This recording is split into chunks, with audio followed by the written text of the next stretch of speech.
I was told never to say Bloody Mary in the mirror. I just found out the horrifying reason why. Everyone knows the game. Stand in a dark bathroom, light a candle, say her name 3 times while staring at your reflection. Bloody Mary, Bloody Mary, Bloody Mary. As a kid, I was terrified of even thinking about doing it.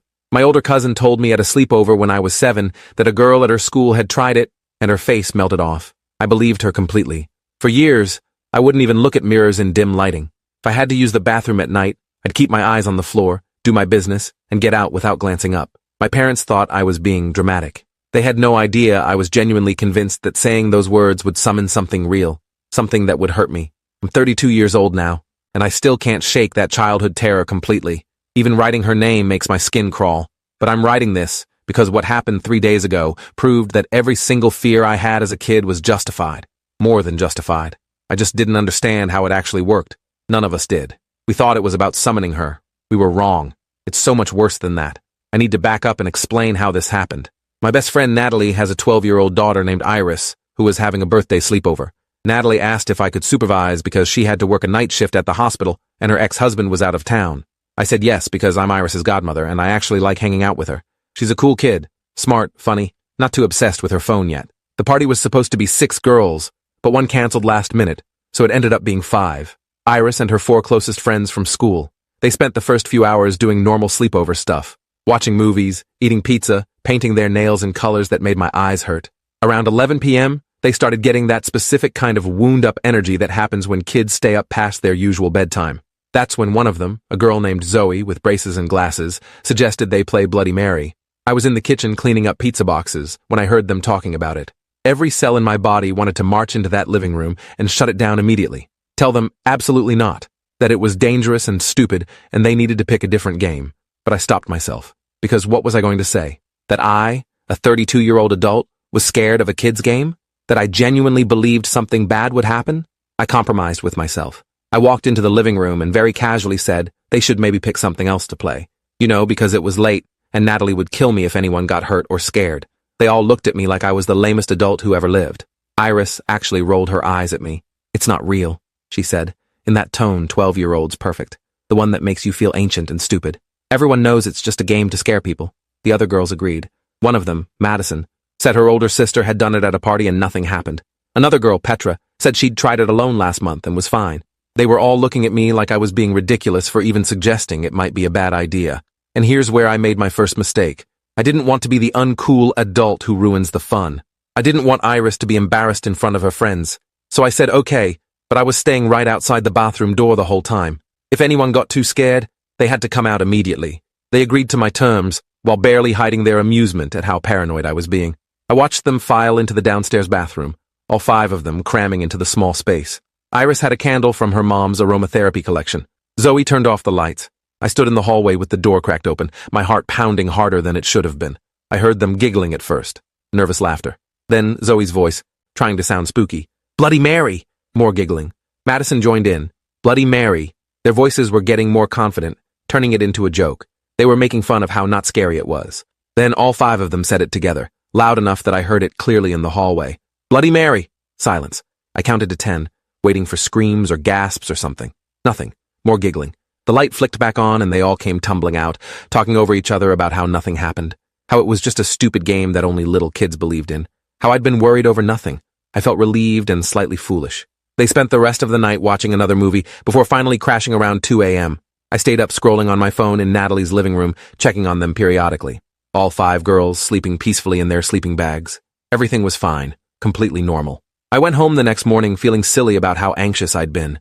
Natalie thanked me for watching them and said Iris had a great time. Everything seemed perfect. That was 4 days ago. 3 days ago, Iris started feeling sick. Natalie called me that evening, concerned but not panicked. Said Iris was complaining of a sore throat and had a slight fever. Probably just picked up something at school. I told her to give Iris my love and keep me updated. The next morning, Natalie called again. Her voice was different this time, strained, worried. Iris's fever had spiked to 103 overnight. But that wasn't the concerning part. The concerning part was her face. Natalie said there were these red marks appearing on Iris's skin, like scratches, but not quite. More like, she paused, struggling to describe it, like something was trying to write on her face from underneath the skin.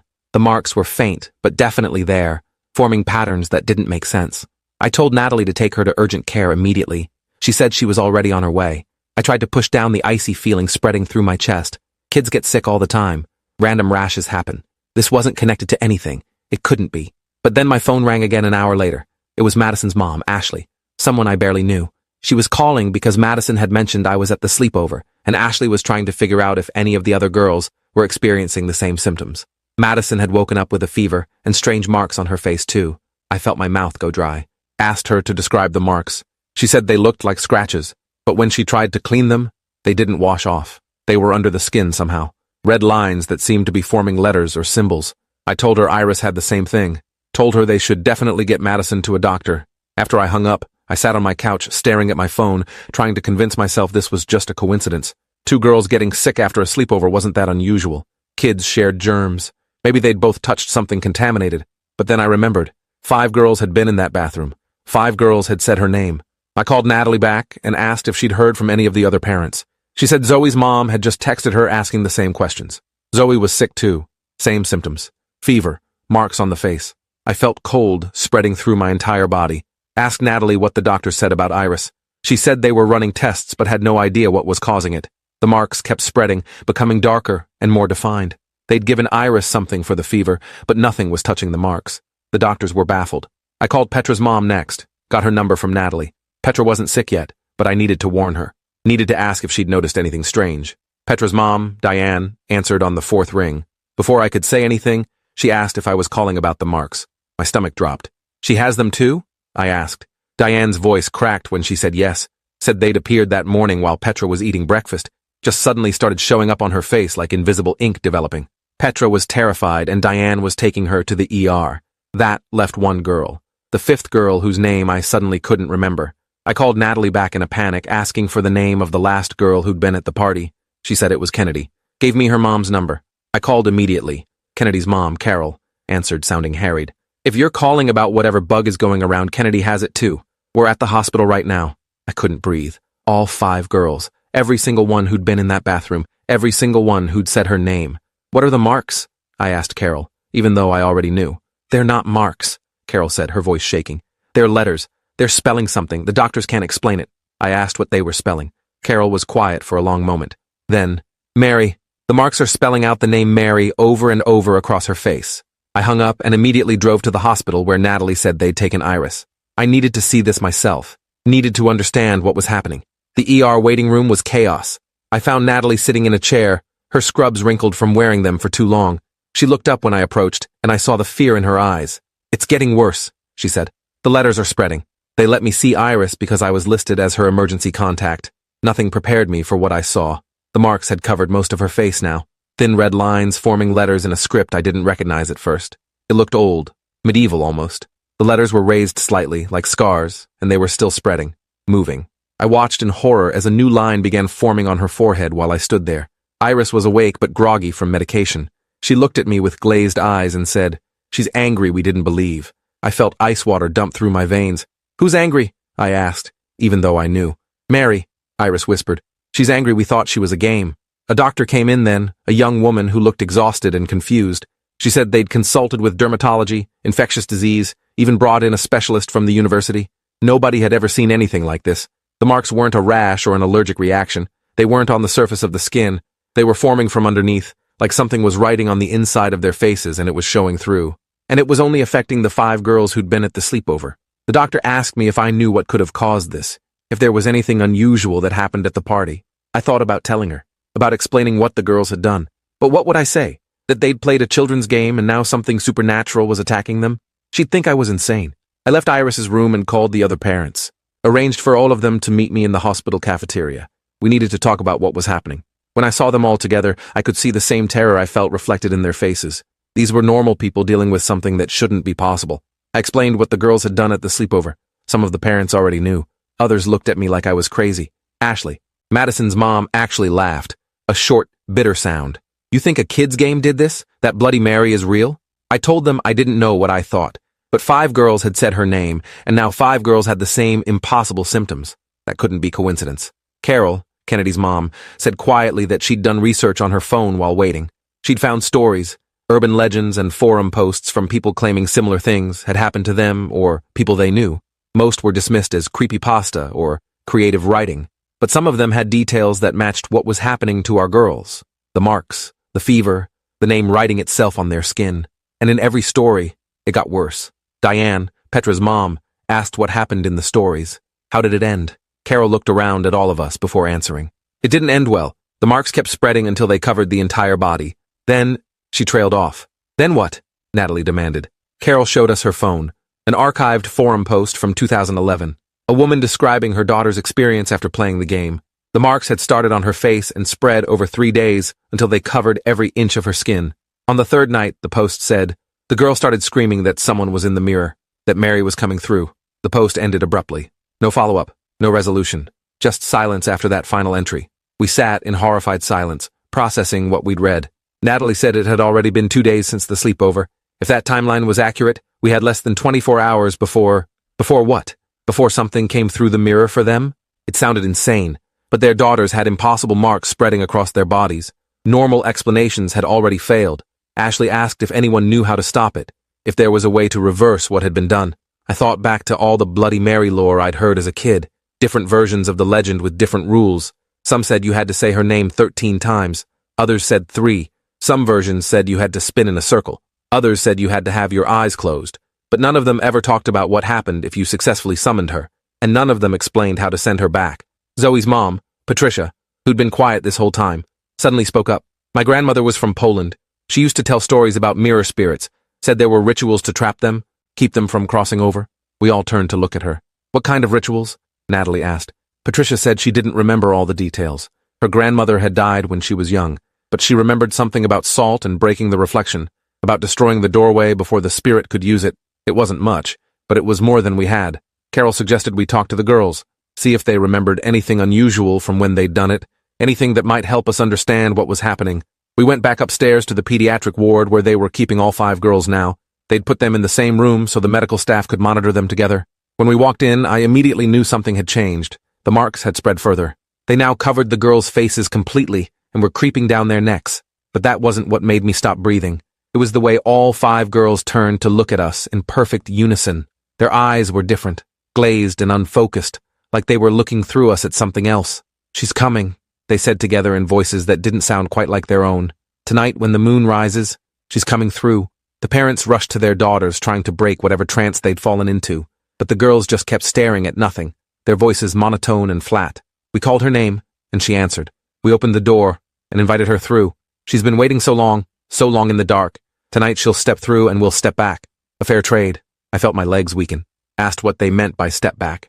The girls turned to look at me then, all 5 sets of eyes focusing on me at once. Into the mirror, they said. Into the dark where she's been, where we'll be forever. Unless, they stopped, their faces showing the first sign of emotion. Fear. Unless what? Natalie was crying now, holding Iris's hand. Unless someone takes our place, the girls said. Unless someone else goes through instead. Someone who knows. Someone who watched.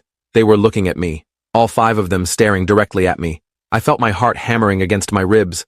I was the only one who'd been there, the only adult who'd watched them do it, who'd let them play the game even though every instinct told me to stop them. This was my fault, and somehow, they knew it, or she knew it. Mary, using their voices to tell me what had to happen. The doctors came in then, alarmed by the commotion. They checked the girls' vital signs and tried to get them to respond normally, but the girls had gone back to their glazed stare, no longer speaking. The marks continued to spread down their bodies. I pulled the parents back out into the hallway. We needed to make a decision. We needed to do something before tonight when the moon rose, whatever that meant. Ashley suggested we destroy all the mirrors in their rooms. If Mary needed a mirror to come through, we'd eliminate that possibility. But Patricia shook her head, said her grandmother's stories mentioned that the spirit could use any reflective surface once the door was opened. Windows, phone screens, even water could become a gateway. We couldn't eliminate every possible reflection. Carol said we should try the salt and breaking the reflection thing Patricia had mentioned. It was the only plan we had. We rushed to get supplies. Salt from the hospital cafeteria. Hammers borrowed from maintenance. We were going to break every mirror in that room and line the doorways with salt. The medical staff thought we'd lost our minds, tried to stop us. But when we showed them what was happening to the girls, the way the marks were moving and spreading on their own, they backed off. Let us do whatever we needed to do. We covered every reflective surface we could find, put sheets over the windows, powered down their phones and tablets, brought in a maintenance worker who removed the bathroom mirror entirely. We poured salt lines across the doorway and around each girl's bed. Ancient protection against evil, even if we weren't sure it would work. As we worked, I couldn't shake the feeling that we were missing something, that this wasn't enough. The sun was setting outside. The girls had said she was coming when the moon rose. We were running out of time. I found myself standing by Iris's bed, looking down at this child I'd known since she was born. The marks covered her entire face now, spelling out Mary over and over in that strange script. Her eyes were closed, but I could see her eyeballs moving rapidly beneath the lids, dreaming or seeing something we couldn't see. Natalie stood beside me, looking destroyed. "I should have listened to you," she said quietly. "When you said they shouldn't play, I should have backed you up." I told her this wasn't her fault, but we both knew I was lying. It was my fault. I'd been there, I'd let it happen. And now, 5 children were paying the price for my cowardice, for not wanting to seem like the uncool adult who believed in scary stories. The moon rose at 8:37 p.m. I know because I was watching the clock, counting down to whatever was going to happen. The moment moonlight touched the windows, even covered as they were, something changed in the room. The temperature dropped so suddenly I could see my breath, and all 5 girls opened their eyes at once. They sat up in their beds, moving in perfect synchronization. The marks on their skin were glowing faintly now, pulsing with their own light. "She's here," they said in unison. "The door is opening." I looked around frantically for any reflective surface we might have missed, but there was nothing. We'd covered everything. So how was she coming through? Then I saw it. The IV bags hanging beside each bed. Clear plastic filled with fluid, each one reflecting the room in miniature. 5 tiny mirrors we'd forgotten about. "The IV bags!" I shouted. "Take them down!" The nurses rushed forward, but they were too late. The fluid in each bag began to ripple and move on its own, and in the reflection, I could see something that wasn't in the room with us. A figure, tall and thin, with long, dark hair covering its face, standing behind each girl, reaching out with hands that were too pale, fingers that were too long. The girls started screaming. Real screams now, not the monotone voice from before. They were fighting something, trying to pull away from something only they could see. The parents rushed forward to grab their daughters, but the moment they touched them, they recoiled. The girls' skin was freezing cold, cold enough to burn. I watched in horror as the marks on their skin began to tear, not bleeding, but opening, like something was trying to push through from inside, trying to make its way out, or trying to pull them in. Ashley was sobbing, trying to reach Madison. Patricia was screaming for someone to help Zoe. Diane had collapsed next to Petra's bed. Carol and Natalie were both trying to hold their daughters down, trying to keep them from what? From being pulled into the reflection? This couldn't be happening. This wasn't possible. But I was watching it happen, watching 5 children being taken by something that should have been just a story. And I knew what I had to do. I knew what the girls had told me earlier. Someone who knows, someone who watched, someone had to take their place. I pushed past the parents and medical staff, walked to the center of the room where I could see my reflection in all 5 IV bags at once, saw that figure standing behind each girl, reaching for them with those 2 long fingers. "Stop," I said, my voice shaking. "Take me instead." The room went silent. The girls stopped screaming. Everything froze like someone had hit pause on reality. The figure in the reflections turned, all 5 of them turning to look at me, and I saw her face, or where her face should have been. There was nothing but long, dark hair and darkness behind it, emptiness where features should exist. "I was there," I said. "I let them play. I didn't stop them even though I knew. If someone needs to pay the price, it should be me." The figure in the reflections tilted her head, considering. Then slowly, one of the reflections spoke. The voice came from everywhere and nowhere, echoing in my head more than my ears. "You opened no door, spoke no name, made no invitation. But I'm responsible," I insisted. "I'm offering myself. Let them go." There was a long, horrible pause. Then, "Very well. A trade. Your sight for their freedom." I didn't understand what she meant at first. Then my eyes started burning. I fell to my knees, pressing my hands against my face. It felt like someone was pouring acid directly onto my eyeballs. I heard the parents screaming my name, but I couldn't respond, couldn't do anything but endure the pain. When it finally stopped, I opened my eyes, or tried to. Everything was dark. Not the darkness of a room with no lights, the darkness of nothing. Absolute blackness. "I can't see," I said, my voice breaking. "What did you do to me?" Natalie's hands were on my shoulders. "Your eyes," she gasped. There's nothing there, just empty sockets." I felt my face with trembling hands. Where my eyes should have been, there was just smooth skin, like my eyes had never existed at all, but I could still feel them somehow, still feel them moving in sockets that were no longer there. "The girls," I managed to ask, "are they okay?" Natalie said yes. The marks were fading. The girls were waking up, confused but alive. Normal. I'd saved them. But the price was higher than I'd understood. Natalie helped me to a chair. A doctor came to examine me, his voice filled with shock and confusion at what shouldn't be medically possible. My eyes hadn't been removed. They'd been erased, like they'd never existed. He kept saying it wasn't possible, even as he stared at the evidence. But that was 3 days ago. I'm home now. typing this on my computer with text-to-speech software that I'm still learning to use. My fingers find the keys through muscle memory and a lot of mistakes that I have to correct. The girls are all fine, completely recovered. The marks disappeared within hours after the trade. They remember nothing about what happened in the hospital. They think they just got food poisoning or something at the sleepover. Their parents know better but have decided not to tell them, to let them forget and move on. I don't get to forget. I live in permanent darkness now. But it's not the worst part. The worst part is what I see in the darkness, because I do see something. Not with my missing eyes, but with whatever sense she left me with. I see reflections. All the time. Constantly. Every mirror in the world shows itself to me in the dark, and in every single one, I see her. Standing, watching, waiting. She's in my bathroom mirror right now as I type this. I know because I can sense her presence, can feel her attention on me. I'll never escape her. Never stop seeing her in every reflection that exists. That was the trade. My sight for their freedom. But she didn't take my sight away. She changed what I see. Now I see only her. Forever. What I didn't tell anyone at the hospital, what I couldn't bring myself to admit, even to Natalie, was that in those final seconds before my eyes were taken, I saw something else in the reflections. Behind Mary's figure, deeper in the darkness of the mirror world, there were others. Dozens of them. Maybe hundreds. All standing in rows, perfectly still, staring out. I recognized some of their faces from missing person posters I'd seen over the years. Children and teenagers who'd vanished without explanation. And they all had the same marks covering their bodies. The same letters spelling Mary over and over across their skin. They were the ones who'd said her name and been taken. The ones who'd opened the door and been pulled through with no one to trade for them. No one to take their place. They're still there, trapped in that space between reflections. And I can see them now in every mirror. I see Mary at the front, but behind her stretches an endless crowd of the lost. Sometimes they move, shift positions, turn to look at each other with dead, empty eyes. But mostly they just stand there, waiting. For what? I don't know. Maybe waiting for Mary to collect enough souls to do whatever she's trying to do. Maybe just waiting because that's all there is left for them. The night after I got home from the hospital, I heard my phone buzz with a text. I couldn't read it, obviously, but I have it set to read texts aloud. It was from an unknown number. The automated voice read, "Thank you for the trade, but the door stays open. They said my name. The debt must be paid, one way or another." I had Natalie come over and look at my phone. She confirmed the message was there. No idea who sent it or how they got my number. We tried calling it back, but got a disconnected number message. I deleted it, but the next morning there was another one. Same number. This time it said, 5 doors opened, only 1 closed, 4 remain. I felt my blood run cold. I had Natalie call all the parents immediately, check on the girls, make sure they were still okay.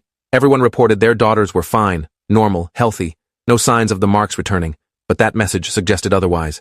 Suggested that whatever deal I'd made hadn't been complete, that I'd only saved one of them, not all 5. But which one?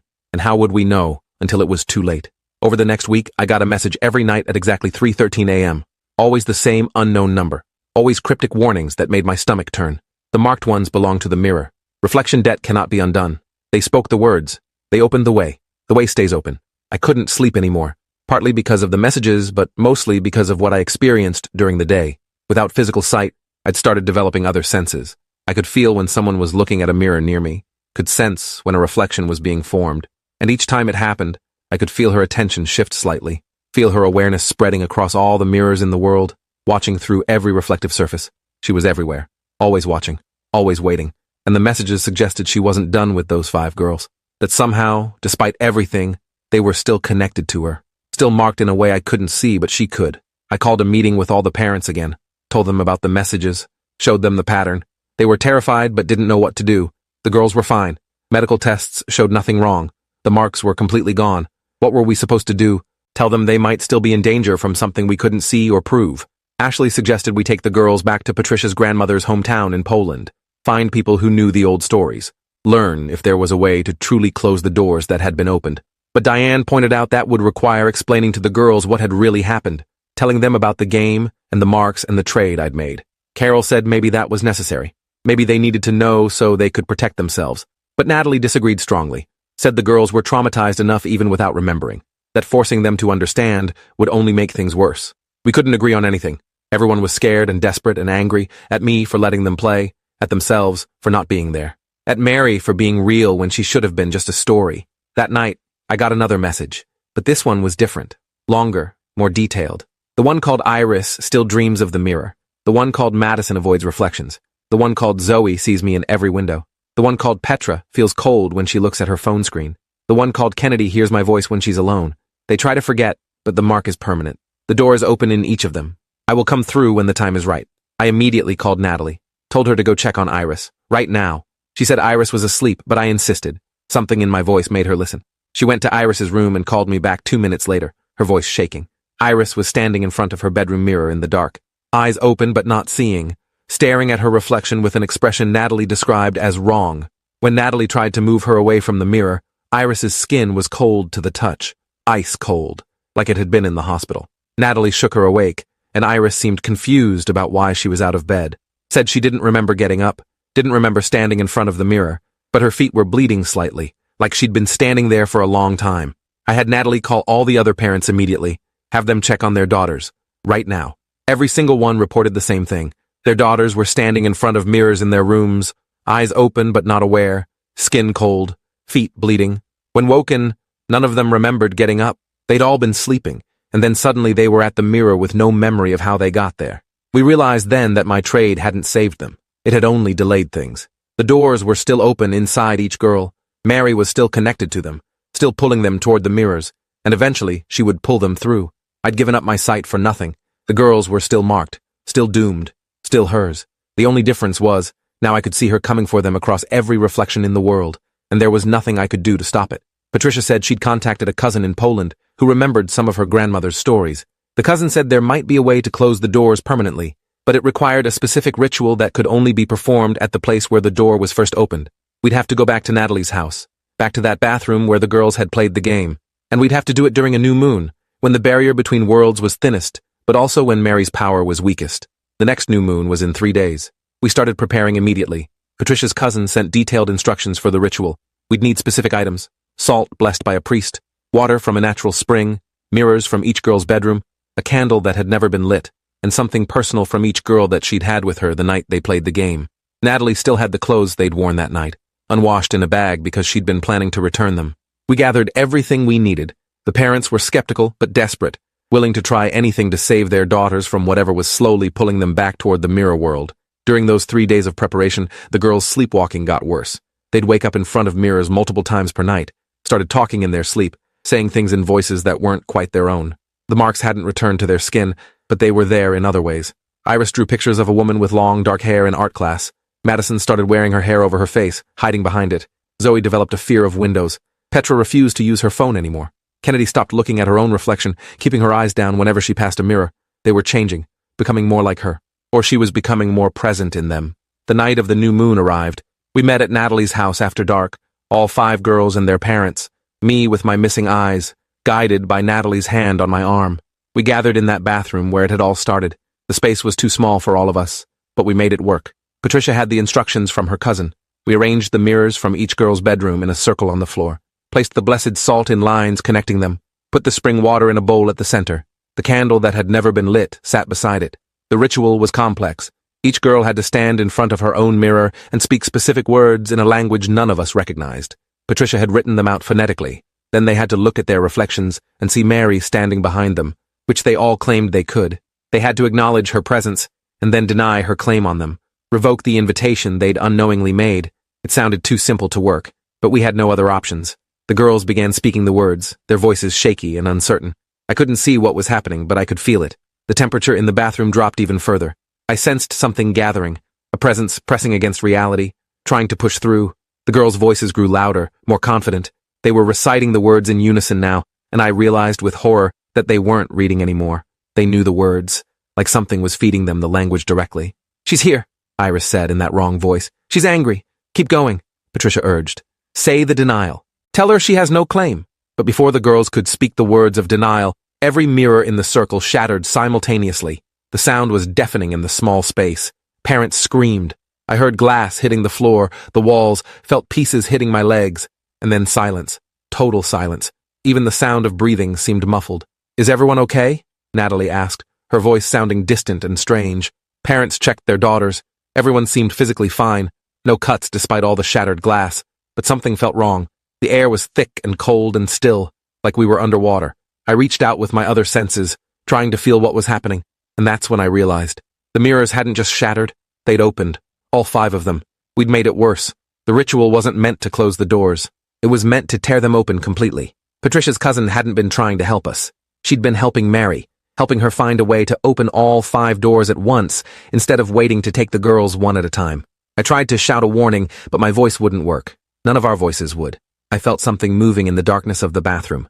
5 somethings, reaching through the spaces where the mirrors had been. Reaching for the girls. Parents tried to grab their daughters but found they couldn't move. We were all frozen in place, able to breathe and think but not act. I felt hands on my shoulders, cold hands that shouldn't exist. And then, Mary's voice, clear as anything, speaking directly into my mind. You traded your sight for their freedom, but you cannot give what was never yours to trade. They opened the doors themselves. They belonged to the mirror, and now the doors are fully open. No more waiting, no more slow pull. Tonight they come through, all 5 at once. I felt the girls being lifted, heard their muffled screams, felt parents fighting against whatever force held them in place, and I was completely useless, blind and frozen, unable to help, unable to do anything but listen as Mary claimed what she believed was hers. No, I managed to force out, though my mouth barely moved. Take me, I offered myself. Complete the trade. You already paid your price, Mary's voice said. Your sight for nothing, a fool's bargain. But I will offer you one more trade. I will give you a choice. The hands on my shoulders tightened. Choose one. Choose one child to go free.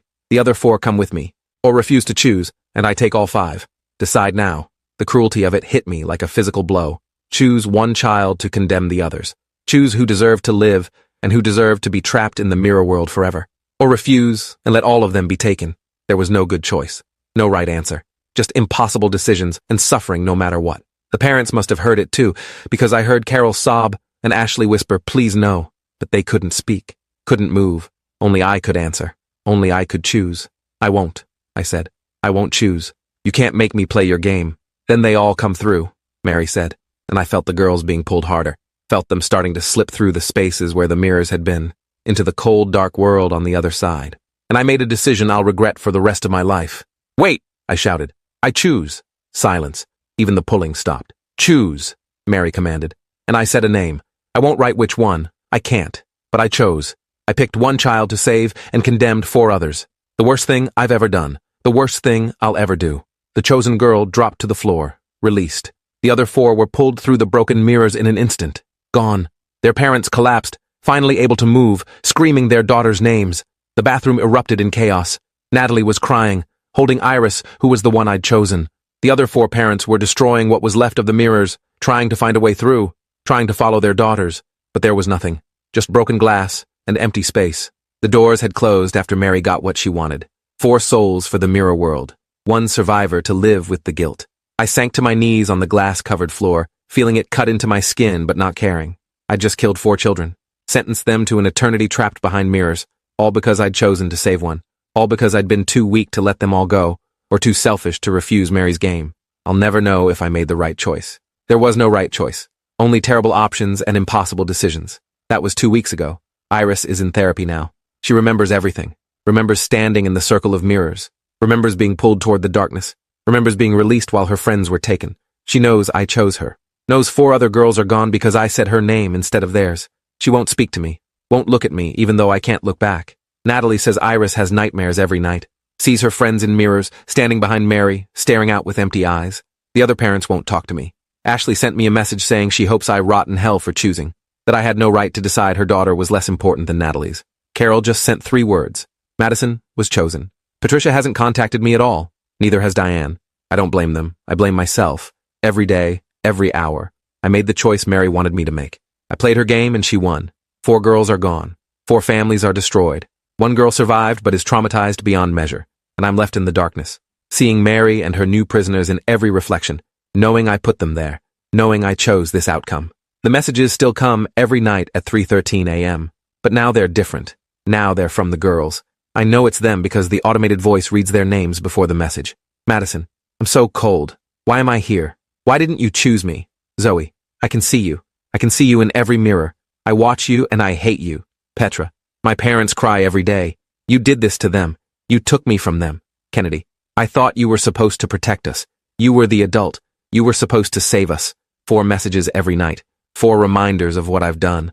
4 voices crying out from the darkness behind every mirror in the world. And I can see them there, standing with Mary, covered in those marks spelling her name over and over, trapped forever because I chose wrong, or chose right. I don't even know anymore. Iris is alive. That's something. That's everything to Natalie. But it's nothing to Ashley and Carol and Patricia and Diane. To them, I'm a murderer. And maybe they're right. Maybe that's what I am. Someone who killed 4 children to save one. Someone who played Mary's game and let her win. I'm writing this as a warning, but also as a confession. If you say her name, you invite her in. But you already knew that. What you didn't know is that she doesn't just take you. She makes you choose. She makes you hurt people. She makes you become the monster. She made me choose which child deserved to live and which 4 deserved eternal darkness. And I made that choice. I'll never forgive myself for it. But here's the real warning. The thing that keeps me awake. Iris keeps drawing pictures of mirrors in her therapy sessions. Keeps talking about how she can still feel the pull. How sometimes she wakes up standing in front of the bathroom mirror with no memory of how she got there. The marks haven't returned to her skin. But she describes dreams where Mary tells her the debt isn't paid. Where Mary says she only loaned Iris back to the world. Where Mary promises she'll collect eventually. Because doors opened by children can't be fully closed. Because my choice only delayed Iris's fate, not prevented it. Because Mary always gets what she's owed. And Iris, like the 4 others, owes her everything. Check your mirrors tonight. Look carefully. You might see 4 new faces standing with Mary in the darkness.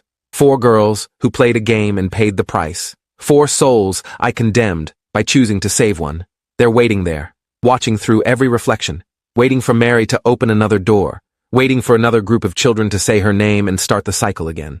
And when that happens, maybe one of those children will see the 4 girls standing behind Mary and realize this isn't a game. This is real. This is forever. But by then it will be too late. The words will have been spoken. The door will be open. And Mary will make someone else choose. Make someone else destroy lives and live with the guilt. Don't say her name. Don't play the game. Don't look in mirrors at 3:13 a.m. Because she's waiting. She's always waiting. And now she has 4 more souls to use as bait. 4 more faces to lure children into thinking it's all just a game. Until it's too late. Until they're standing in the bathroom wondering which of their friends will be chosen.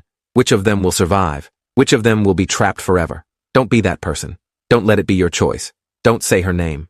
Appreciate you watching this far. If you enjoyed it, drop a like, leave a comment, and subscribe so you won't miss the next story.